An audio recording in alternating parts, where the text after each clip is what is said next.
Väčšina ľudí robí pri učení sa cudzích jazykov jednu obrovskú chybu. Rozprávaniu venujú len 7 minút týždenne. Zhruba takto to vychádza, ak chodíte na skupinový jazykový kurz 2-krát týždenne.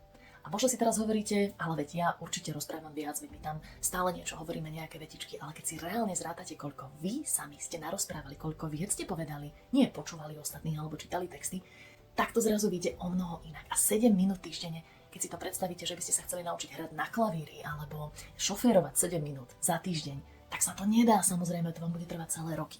Takže sa netreba čudovať, že potom chodíte na tie kurzy a učíte sa jazyk celé roky, ale keď máte niečo povedať, keď príde na to rozprávanie, tak sa neviete vykoktať. Nebojte sa, nie ste sami, ľudia sa bežne dopúšťajú 5 najväčších chýb pri učení sa jazyka a ja vám na svojom bezplatnom webinári vysvetlím, ktoré to sú a ako ich ľahko zmeníte. Prihláste sa dole pod videom.